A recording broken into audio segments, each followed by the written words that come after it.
My name is Mark Tallman, and I've worked for the Kansas Association of School Boards on education issues since 1990, primarily as a lobbyist, also as a writer and researcher.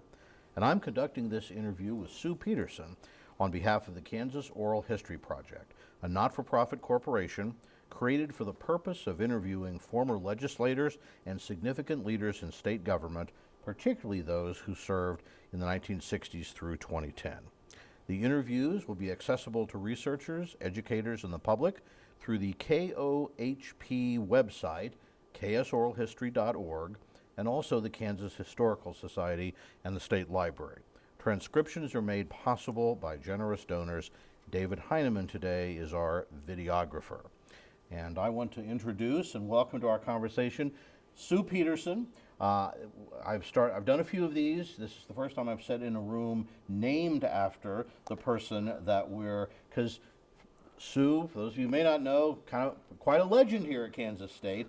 But our unique thing I think we can talk about today, during most of her time, what we're going to really focus on, is her time as a government relations advocate, lobbyist, pick the name you want, for Kansas State University. But through that, she has had the opportunity to observe all kinds of trends in education across the whole state, and really is a big part of that, the broader political trends that education has to operate in. So, and by way of saying, when I started as a lobbyist many years ago, she was already doing it, always kind of looked up to her, tried to learn from her, so I think we have the ability to keep doing that. So thank you, and thank you for the help you've given me. And to dig in, Sue, why don't we just talk a little bit about your background, where you were born, grew up, kind of early educational experiences, and what began to move you into your interest in public service? Well, thank you, Mark, and I can't think of a better person to have this conversation with, because we were really, really young when we got started, really young. Right. And your role at ASK a long time ago. That's right. It's a lot of fun working with you over the years and learning from you. I grew up in Abilene, Kansas. My father was a dairy farmer. I went to Abilene High School, very proud of that fact, and I came to K-State. Okay, so in all this full disclosure, I wanted to go to KU because I felt like they had a better political science program.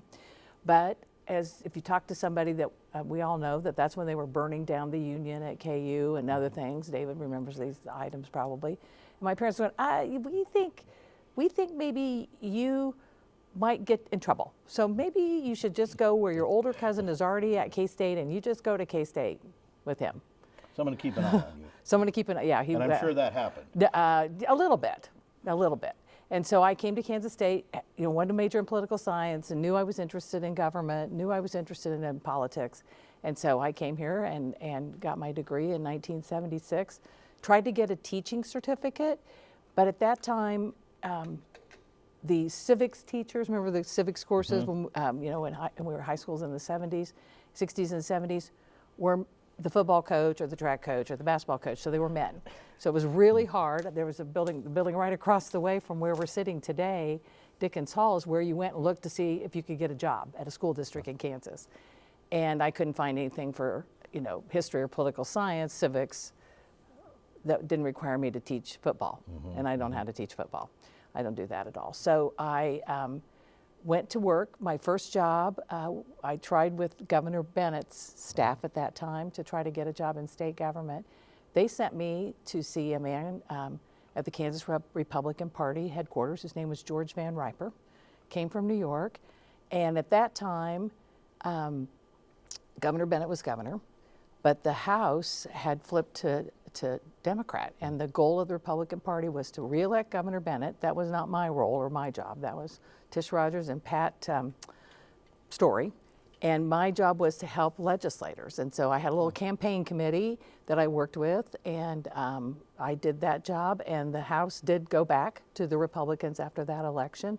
Governor Bennett did lose to then then Speaker Carlin, now then Governor Carlin, and I did that.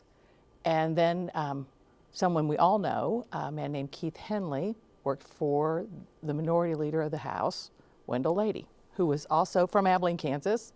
And I did not know that. And a K-State grad. Okay. It was. Representing Johnson County. Representing Johnson County, that's right. He has an engineer. The first speaker I remember. The first speaker you remember is Speaker Lady. Well, then he was going to become speaker. And Bob Fry from Liberal was candidate to be majority leader, and then he was elected. And I came to, Keith encouraged me to come and interview with Bob, and I got the job as, we were called AAs, administrative assistants, for the leadership. And Keith worked for Speaker Lady, and I worked for Majority Leader Fry, who was married to a woman from Solomon, Kansas. So the world's real small. So it's a little bit of who you know. Yeah. I'm just interested whether there was anything in particular that you obviously interested in politics. I liked it. Interested in political science, but maybe willing to teach, but instead sounds like you quickly moved into a role of really grassroots election stuff and working with the party, working the election machinery. Was that a little bit of surprise? And any surprises as you kind of move from maybe teaching about it to actually, what do they say, seeing how the sausage really is made?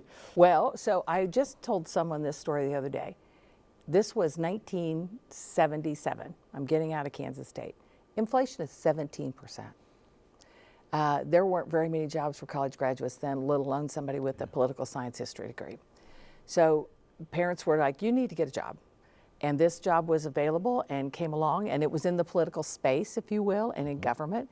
I was hired and I did the job, and then I, as we say, went over from the party after a year into the legislative process and found my home.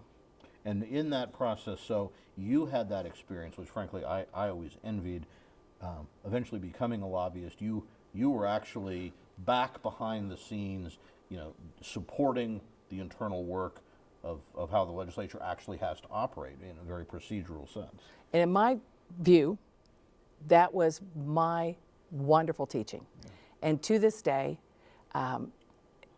you need to know the process. The process has never really changed because most of it's dictated in the Constitution. Most of it's dictated in the rules that the legislature adopts, and those haven't changed significantly over the years.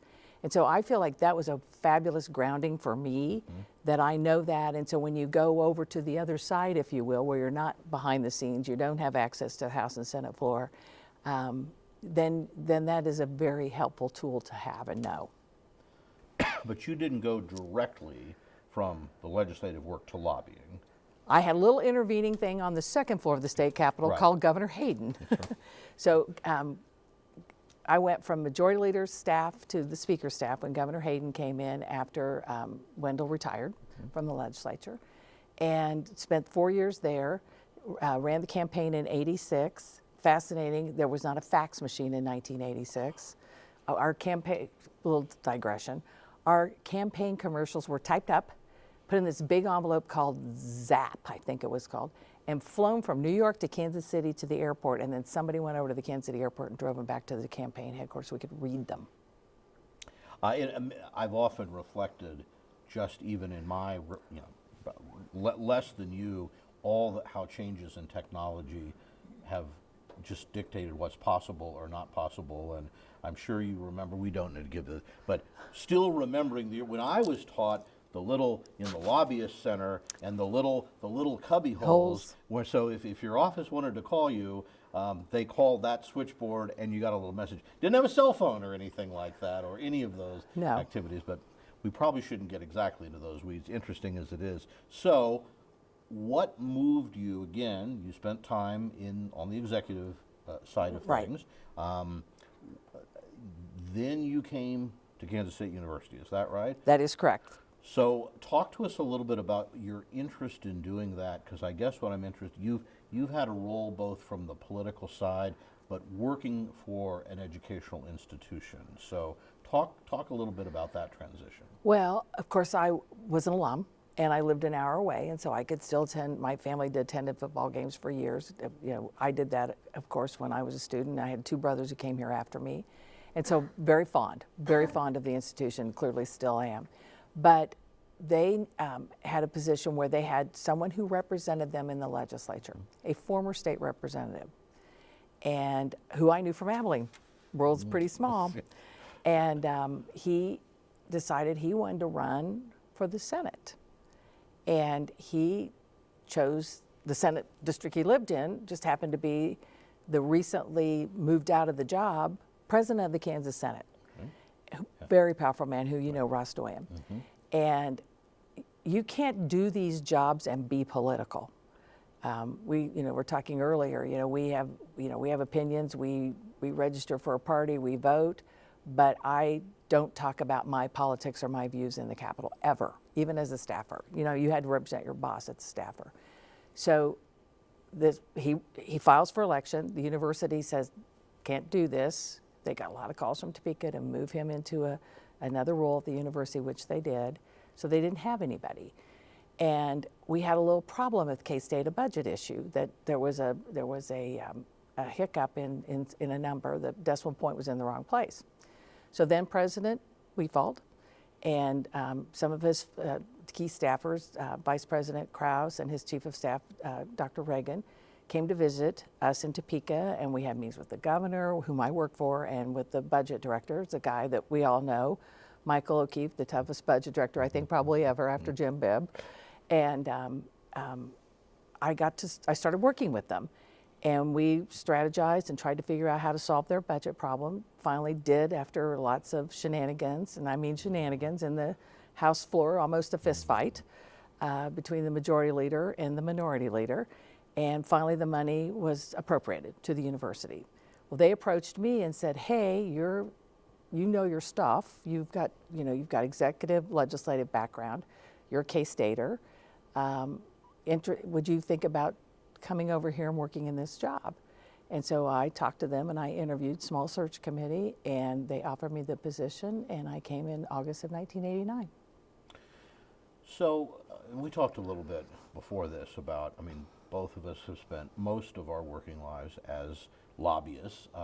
You didn't have to register, right, though, because working for a state agency, so some of us always are a little bitter over that, those of us who, your job would be a state public job, so you're really representing an agency, and that's not really considered lobbying in the same way as associations or business groups or things like that do. My work, of course, with Kansas Association of School Boards would always do that, but I always, you never know how people will react when you say, I'm a lobbyist. I guess that's why I always started saying, no, I'm an advocate. But, maybe just reflecting back on a career of doing that. So you're in, politics, which not everyone thinks is a great, necessarily profession either. You're a lobbyist, which often, raises this sort of shady. Well, what did you really do for Kansas State, and what would typically be the role of your colleagues at other institutions or other people who advocate for education at all levels? So you kind of gave a little list of different job titles when we started this discussion, and we also had a job title called Legislative Liaison. Okay. And you have a good background in state government, so there's a statute at every state university that says that the president or the chancellor, if you're at KU, can have 2 assistants. And so I always retained a title of assistant to the president, because that was sort of my ace in the hole to be legislative liaison. But if for some reason the legislature said, we're going to get rid of all you people, we don't want to pay, state government doesn't want to pay people to come and tell us what to do for them, which we had those discussions many, many times. Yes. So I kept that job. So my role was to advocate and to educate. And I told people at the institution many times to defend. In some cases, you needed to say what was happening and why it was happening. And there's tons of clearly current examples about stuff like that. But just to say, we're here, we're Kansas State University. Kids are come from Kansas, 85% still kind of in that range at Kansas State in the mix of their enrollment. And those are your kids. These are the kids from your towns, your children, your grandchildren, your nieces and nephews that are coming here, and this is your role to take care of them.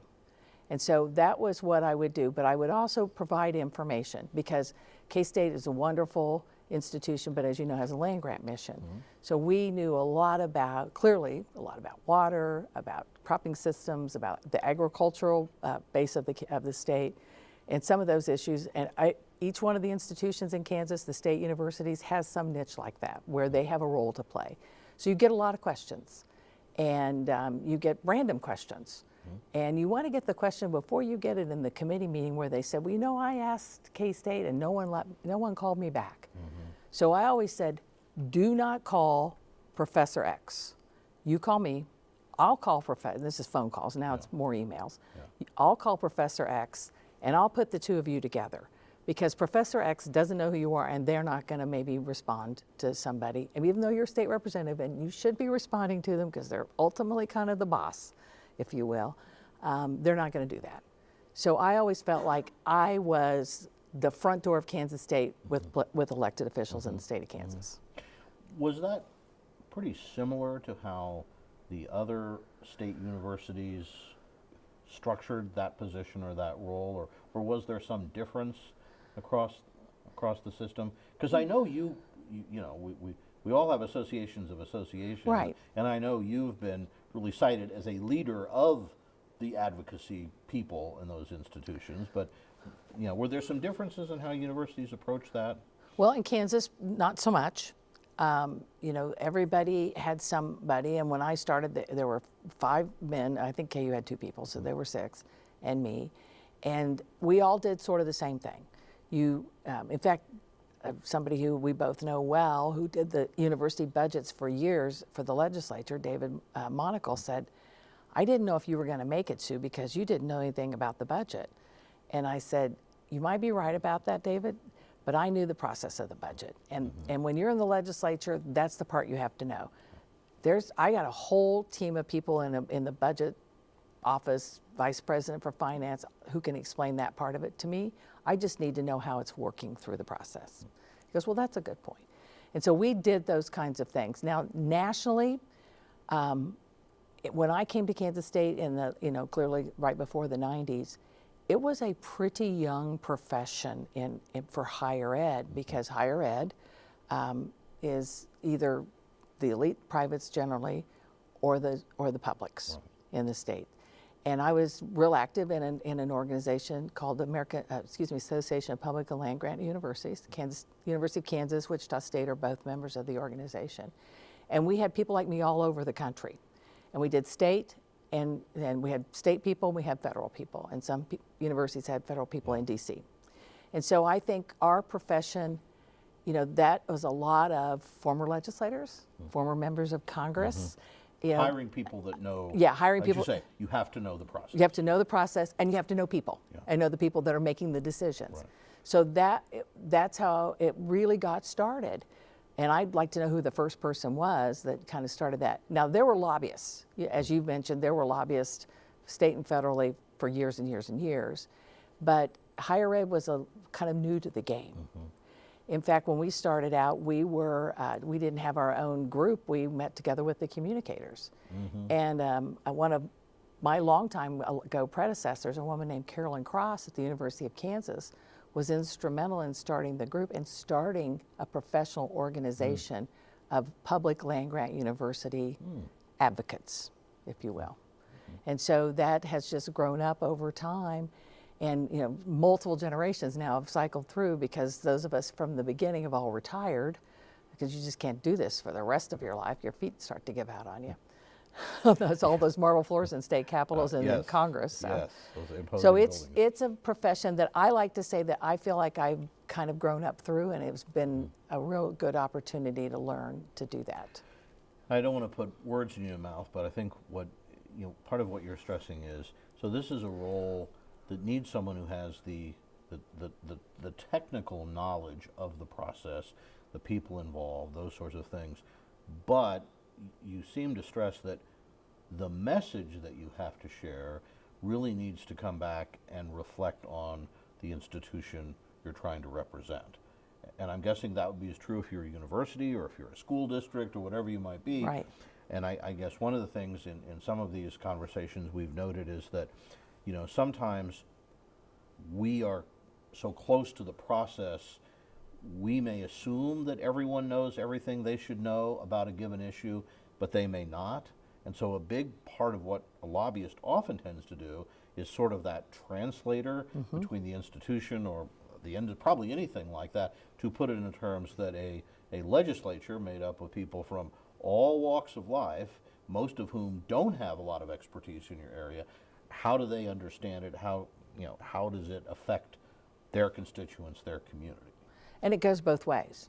So while you have to take the message of the institution to the policymakers, to the legislators, and you've got it. So when I started working on pursuing my PhD, I had to write a dissertation. Well, I said, I can't write a sentence. And my major professor, who's a dear friend, looked at me and she said, what do you mean? I said, I've been writing bullet points for 15 to 20 years because that's how you communicate. You know, it's your elevator speech, what are you walking down the hall before they go into a committee room? And we had a lot of fun with that. I finally did have to write a lot of sentences and got through that. But so I communicate to the university's needs to the legislature. On the other hand, you got to translate back the university needs back to the legislature's decisions back to the university. When I first started, you know, it's only an hour to Topeka, but I stayed in Topeka, and I did that for about a year, about not quite one session and part of another session, and I finally realized that there's an entire vocabulary inside the state capitol, and we all speak that vocabulary when we're in that building. When you leave that building, nobody knows what that vocabulary is. So I could come back and I could speak the vocabulary of the Capitol, but that was not the university's vocabulary. Yeah. And they wanted to know what was going on to them, but they didn't want to hear that you don't defend the legislature, you tell it like it is, and you need to give them the speech that they understand. So I finally decided that 57 miles between Topeka and Manhattan was a good transition point for me. So I could come home and translate or translate back to Topeka. Yeah. I like the way you put that because in some ways that's how I've described a lot of what I've had to try to do is to, I always use that term, translating. I mean, how do you take the things around from education at whatever level or whatever it might be, I'm sure it's the same, but the somewhat unique thing about education is that, you know, compared to the many other important interests in the state, it covers so many people. I mean, because virtually everyone is exposed to K-12 education, but increasingly, if you look from all of our post-secondary, from technical colleges all the way through the major institutions, you know, a significant number of people are going to be exposed to that either as students or have children or relatives there, or are affected by, you know, the things that are going on at those institutions. So I'd like you to maybe talk a little bit about, in the time you've been here, and we can kind of do it either way, but I'm interested in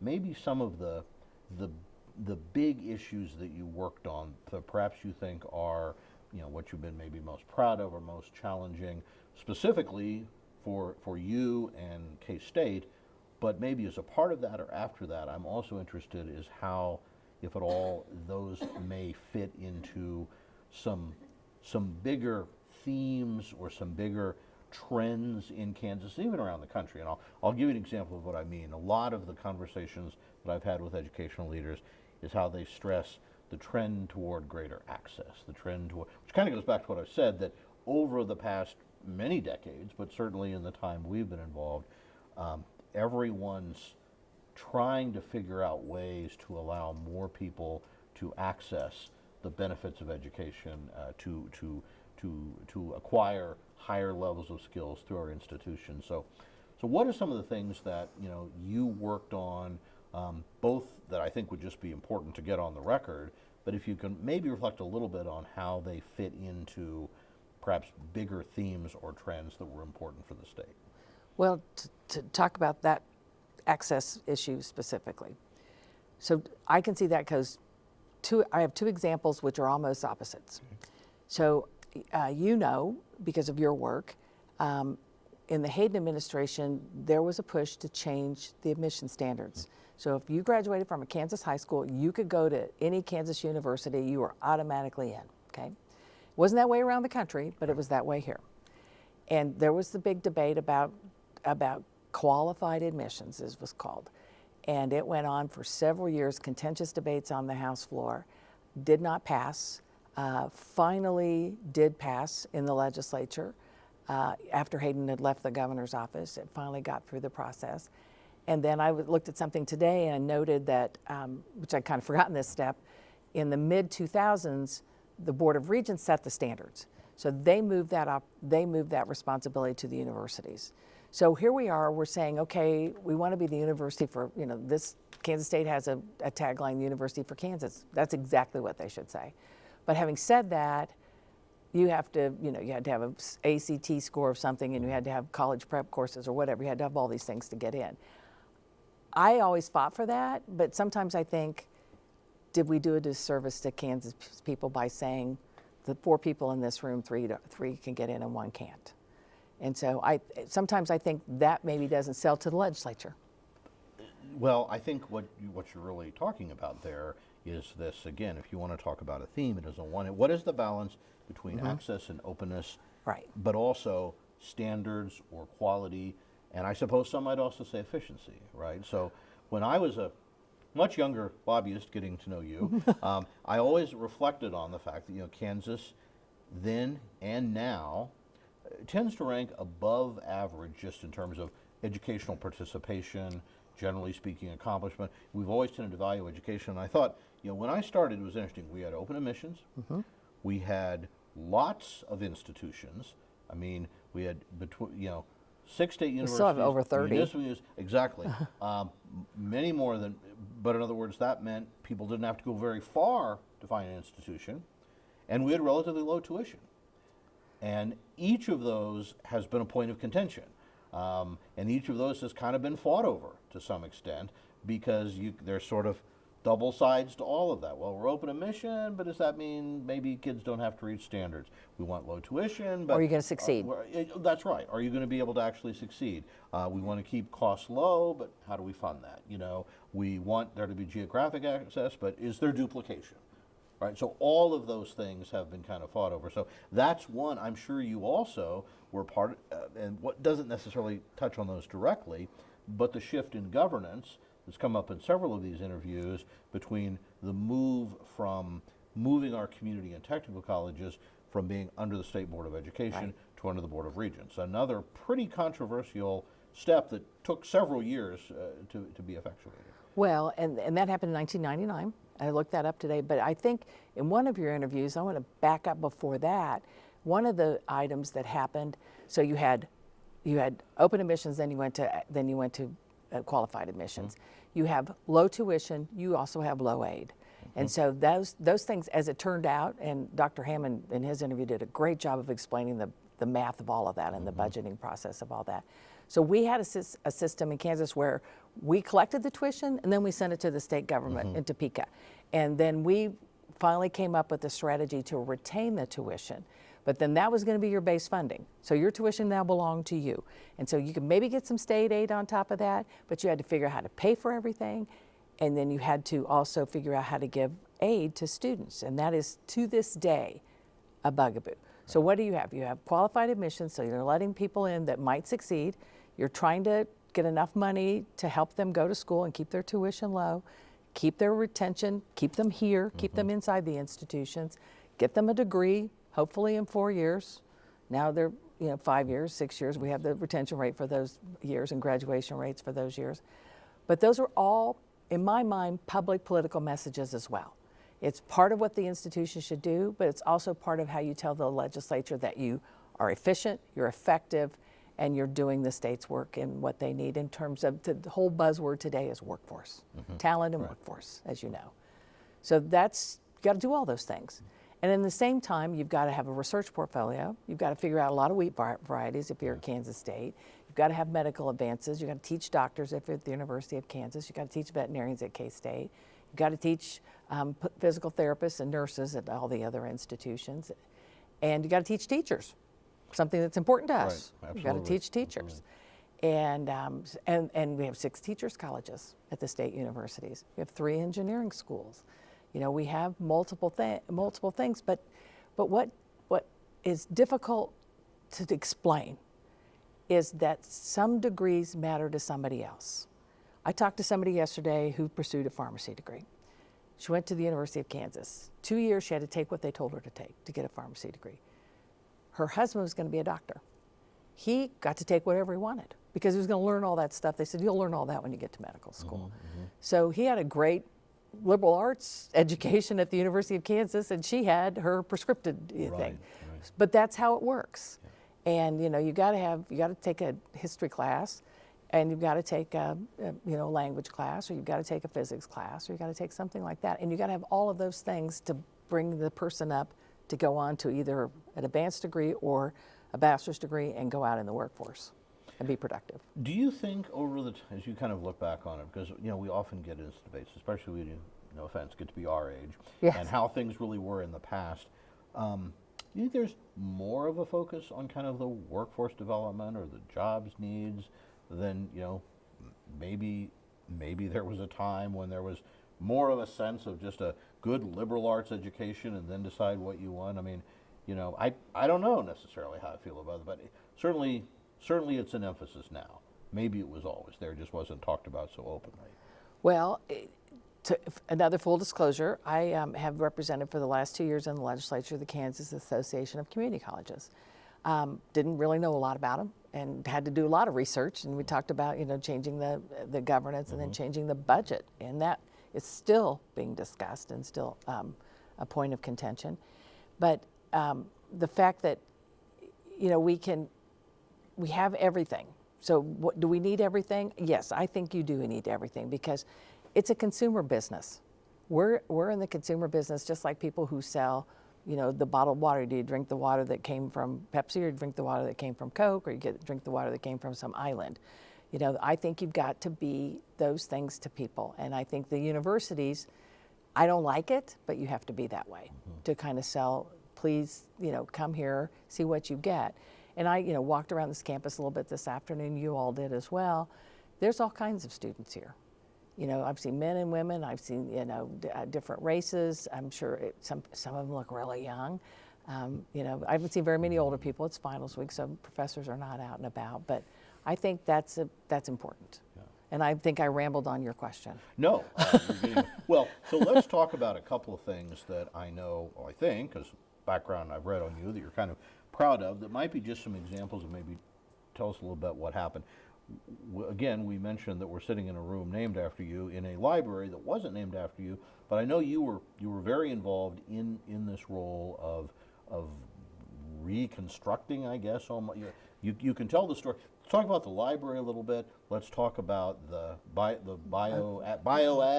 You can explain all of that. And then I think finally, I know you were involved in some of the issues with K-State Salina. And kind of the technical college, which has also been a little part of the story. So talk a little bit about those three things. And again, certainly the issues were important, but if there's anything you'd want to share about, so as an advocate, how were those brought about?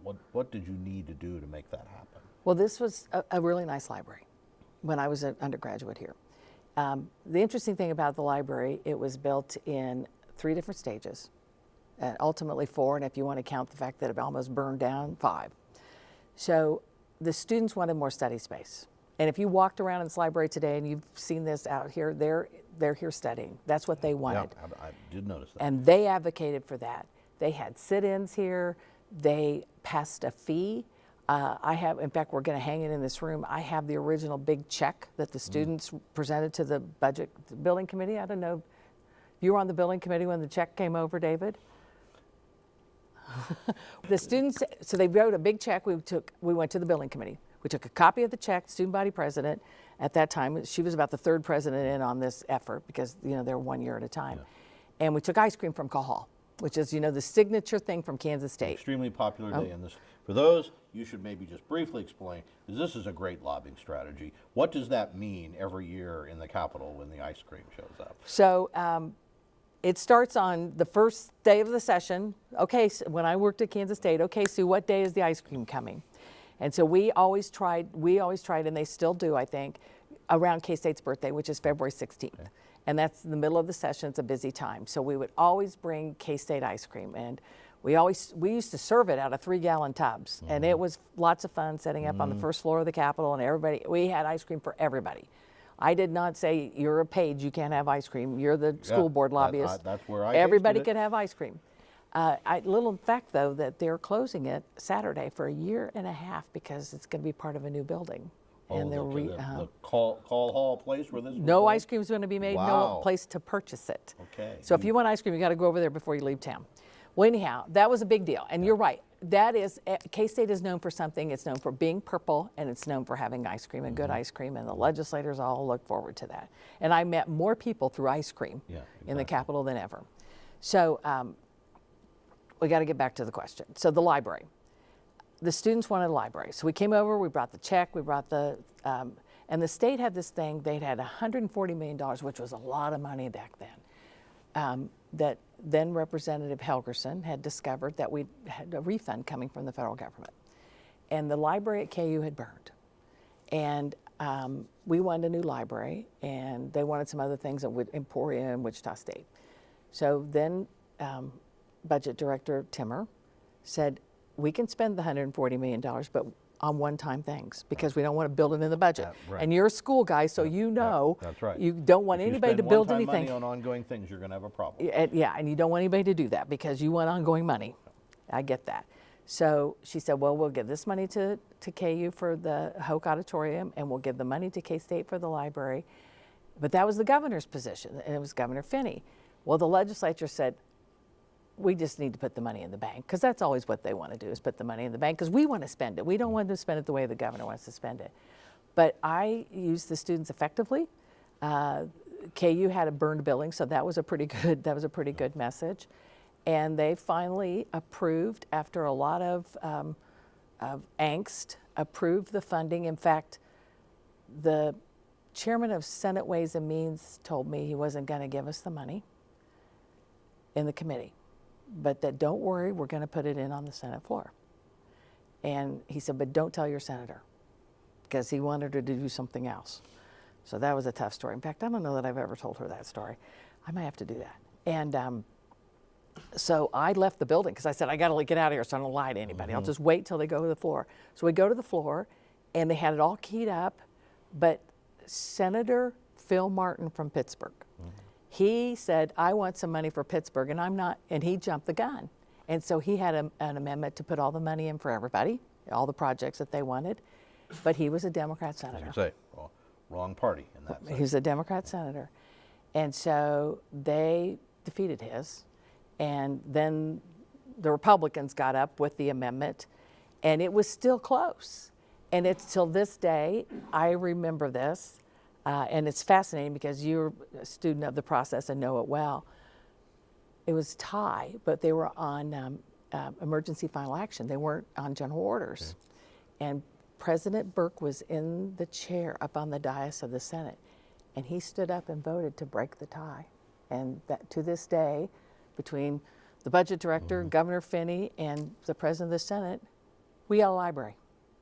So and back to the conversation we had at the beginning, there were those phone booths on the third floor outside the Senate chamber. I went out to a phone booth and called President Weefault at his house. And he said, I know, Sue, I already saw it on the news. I said, no, that was the amendment got on, Mr. President. Now the bill has passed. So that process you've got to know, because you can get all the amendments you want, but if the bill doesn't pass, your amendment doesn't matter. And so that's why it was for the students, and that's why I've been so proud of this library. I used it as an undergraduate, I used it as a graduate student, and I'm now the current president of the Friends of the Library. Very good. Okay. So. All right. Great story. Great example of, again, just that having to have that technical knowledge of the process, but also being able to justify in a broader sense. This is for whoever benefits for it. I'm sorry, Kay, you had a calamity that got us all something good out of the process. That's right. Just getting some good out of something. Well, let's talk about another long-term issue, and I think that would be and again, you're going to have to give me the official term. Sounds like you can't speak properly, MBEF. That's correct. I wouldn't even try. National Bio and Agro-Defense Facility. Okay. So there is a federal government asset called Plum Island. It's on an island, Plum Island. It's up right off the coast between New York and Connecticut. And it is foreign animal disease research.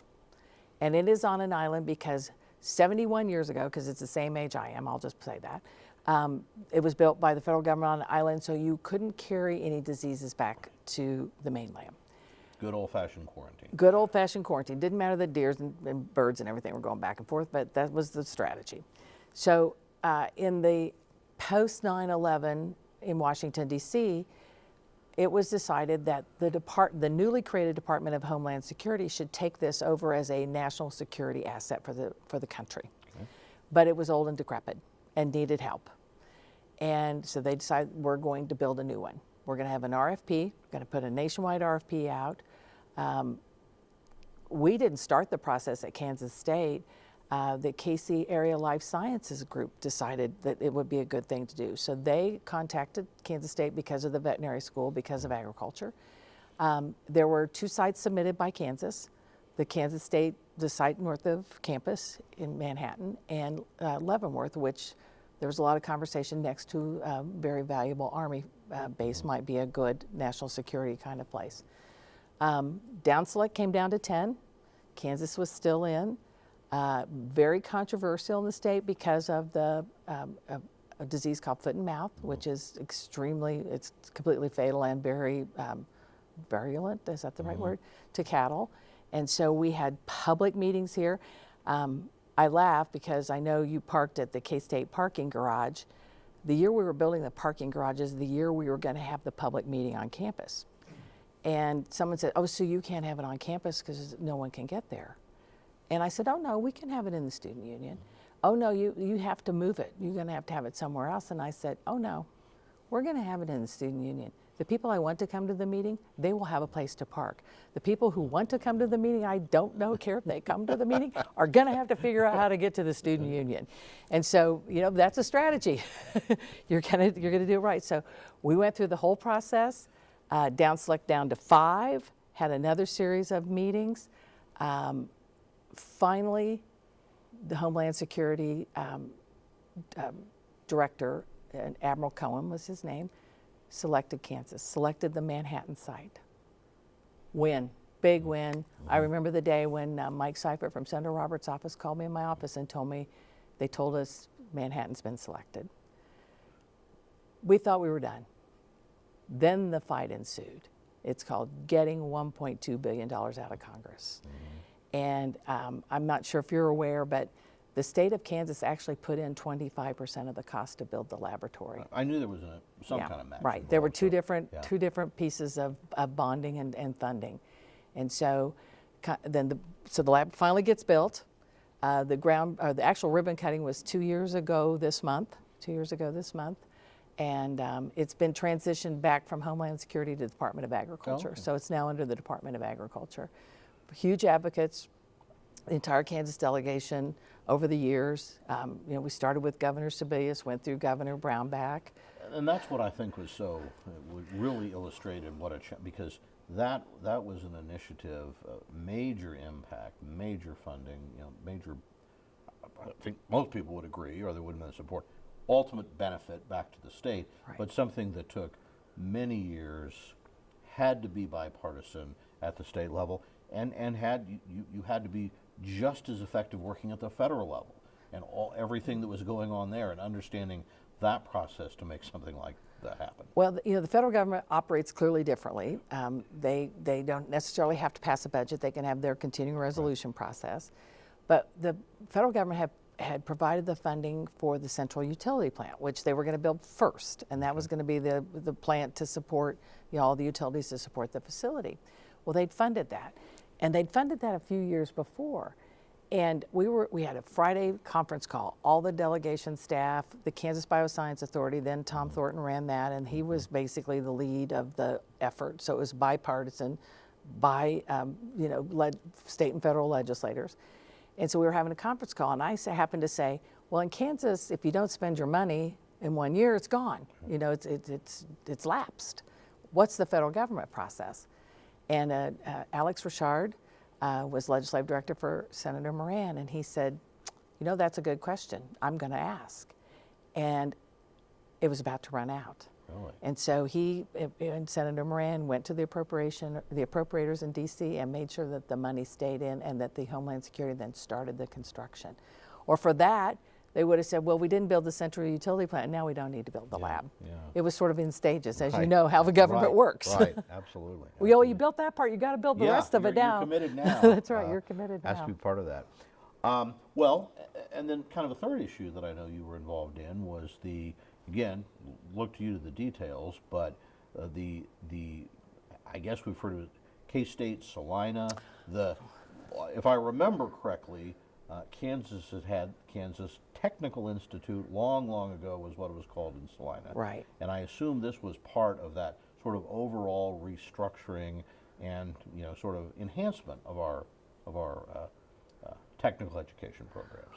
Well, so there's still 7 technical colleges in Kansas, but that was KTI, Kansas Technical Institute, and then Senator Ben Vidrickson was from Salina. He had a lot of power, and he said, I want to change the name to Kansas College of Technology. KCOT, what a horrible name. And I know this happened when Governor Hayden was governor, because we all went to Salina and signed a bill renaming the college. Well, it was sitting next to another technical institution, Salina Technical Institution. It was in a town where there was at that time Marymount College was still operational, Catholic college, and Kansas Wesleyan, which is still there. So there was this higher education grouping, and they didn't really have a niche. So the regents decide they need to merge with somebody, and the regents said, "You're going to merge with Kansas State." And President Weefald said, okay, because they're the bosses. Wichita State really wanted to merge with them. But the regents, I don't really know the whole political machinations of that, but they said, no, you're going to go with Kansas State. Well, then the legislature has to approve this. Well, the legislature, and Wichita's got a lot of legislators. Manhattan and Salina, not that many legislators. So the legislature just was not hearing it. They were not going to have any of it. And they wanted it to go to Wichita. And you had to introduce a bill. This was in 1992. I hadn't been here very long. I was still learning. And I worked with Ted Ayers, was doing the government relations on behalf of the Board of Regents. I think Dr. Koplik might have still been the head of the Board of Regents at that time. If not, it was Steve Jordan, but I think it was still Dr. Koplik. Well, we worked it through the process, finally got the bill passed, set it up to be we moved an engineering program from main campus, engineering technology, which they still have, and a very robust program. Excuse me, the flight program. So that's another tale of, we wanted planes. So Senator Dole got us appropriation for planes, $7 million. Well, same thing happened. Appropriation, couldn't get the Defense Department to send us a check. And so we finally, we worked, I remember one Friday night in the office trying to write some justification to send to Senator Dole's staff. Dan Stanley was his staffer, and we were going back and forth. And finally got the Defense Department to give us the money. And it's so bad at the United States Defense Department that they sent us the check twice. And we got one check, and then we got another check, and we said, can we keep both checks? I was going to say, cash both of those. I right called away. Stanley, I go, can I keep both checks? He goes, Sue, you know better, you're sending the second one back. You can only keep one check.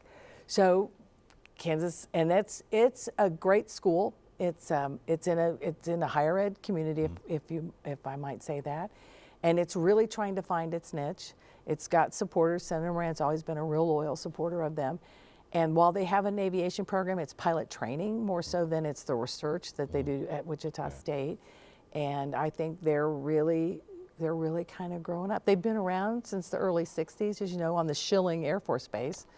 Sounds familiar, but... And you're Kansan, and so several of those buildings were still some of the early college buildings, have really kind of have put those to rest and demolished and restored and built new spaces. And they have that long runway that's really famous because of the runway being so long there, and a lot of traffic for that. They're next door to the Smoky Hill bombing range that's run by the National Guard, and it's just a great location, because you went to Fort Hays. Other than community colleges in Western Kansas, it's Hays and Salina, and then you've got to go. Then you go to Manhattan and go east. Yeah, again, you mentioned my first round of lobbying, not with the School Board Association, but university students, Associated Students of Kansas, but we had the student governments of all of the state institutions in Washington, except Kansas Technical Institute at the time, they weren't part of it, but they did have a student government, and so, but they were so small, but we actually had a couple of meetings there just to kind of get to know some Well, of you the say kids who were there. that's interesting because they were, unlike other technical institutes, under the Kansas Board of Regents. Exactly. So, And to this day, they still, there's a student, all the student body presidents are student, I can't remember the name of the council. I know, Student Advisory Council and the Board of Regents. And when we wrote the legislation, Salina kept that, and to this day, their president still serves with that. Yeah, I don't think so. Again, as we're really dating ourselves, I was student body president at Fort Hays State University, so I served briefly on that. But I don't think at that time, that would have been like late 70s, early 80s. That they had somebody that went to the meetings? I don't think they were at that point, and that might Okay. have been, that may have actually been part of what we were sort of talking about. In Yeah. student solidarity was that, that they should have a representative there. Because actually, the other thing that technically, at the time, I know it's transferred at the time, University of Kansas Medical Center was also a separate institution to a point. Correct. And it had a student government association. I did not know or a that. Student representation. Okay, Because I didn't know a friend that. of mine was a medical student there. So They're still separate, but I don't know that the students are part of it. And how they might have spun all that out, I don't know. Again, Yeah. don't need to go this down. Oh, this is fascinating. We probably need to wrap up in a minute. And I want to, before we end, I want to let you, say anything you think I might have missed. But I might ask you to reflect just a minute if you have any thoughts. One of the themes with some of these interviews I've been doing is, has the world really changed that much? Or, and I guess I'm sort of interested. You have worked with governors and legislators and political parties and a process, for many decades now. And I guess I'm just you've talked about some of the things that have always been important to be an effective advocate. I'm just curious as whether you think what has changed, if anything. And we've talked some of it simple technology. I mean, cell phones rather than pay phones and that sort of thing. But are there any other things that maybe looking back strike you that whether the job is different, whether kind of the way politics works is much different, that you could think over your time? I think the job is not significantly different. You need to know, for lack of a better way, your client. Yeah. If you don't know the university, then you can't talk about them, and you really do need to know that. Then you need to know who you're talking to. And so half the time you might be talking to somebody about no issue, but about their kids or about a sports team or something happening in their community. You just have to be able to sit down like you and I are doing and have a conversation. And you also have to approach people.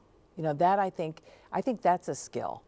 And I think people who can approach people and ask to speak to them, I mean, I've had people walk away from me. I've had people say no. I've had people say, come to my office. I've had everything. So you can't be afraid. You have to put it out there. And the entire time I worked at the university, I always felt like I had the best client. Something that everybody valued. They valued K-State. They valued higher education. They valued all the pieces and parts of the university, from football to wheat varieties to you name it. And I think that was always helpful. And I never, ever thought I had to do anything. Oh, I guess it's time to go home. I never had to change my values or what I did because I worked at the university, because I had some place that I had to do that. I didn't ever have to change. And I think people know you're authentic, and you've got to be authentic. And I think that's a key. And I think that, I've watched some of your interviews, we'll watch some more of them. The leaders that you have spoken to in higher education, the presidents, the Board of Regents members, the Board of Regents executive director, legislators with education as their kind of legacy, all have that same thing. They authentically care about education and promoting it from whatever chair they're sitting in. Yeah, and of course, some of my best friends are what we call contract lobbyists, and you've done. Again, you've retired, but Right. you work for the community colleges. You do other governmental relations work for other clients. I always consider myself lucky because, I've always worked for an association that I could really believe in. Right. And again, I think you can make the same case in government relations as you can in the legal process. Everyone deserves someone to be able to make their case, and some people are really good at understanding the process and doing that. But, you know, I've felt very lucky that in my career I could work for a cause I really believed in, and it's pretty clear that you've done that as well, just looking back on what you've done and talking with you today. So give you one final chance here since we have the lights back on. Anything I've missed that you think is important to share? You know, the only thing I guess I would say is that everybody should kind of do two things. Follow your passion and get really good at it. I never had, you know, people laugh and say, well, what do you want to be when you grow up? Well, I'm not going to do that. And I've never really had that passion, but I sort of fell into a place. And when I was leaving the governor's office, Governor Hayden said, okay, Sue, I think you're going to be okay, but you know, you really like politics. Well, let me just say that the politics are everywhere. You know, everybody's got politics. You know that from your work at the school board. You had all kinds of school districts and all kinds of superintendents. So follow your passion, get really good at it, find some place that you want to do, something you want to do, someplace you want to do it, and just keep trying and keep working hard. I could not add anything better to that. So, Sue, thank you so much, and thank you to our viewers. We appreciate your tuning into this. As we've alluded to, there is a growing body of education interviews. I'd advise you to check them out. So, thanks to you, and thank you again, Sue. Thank you.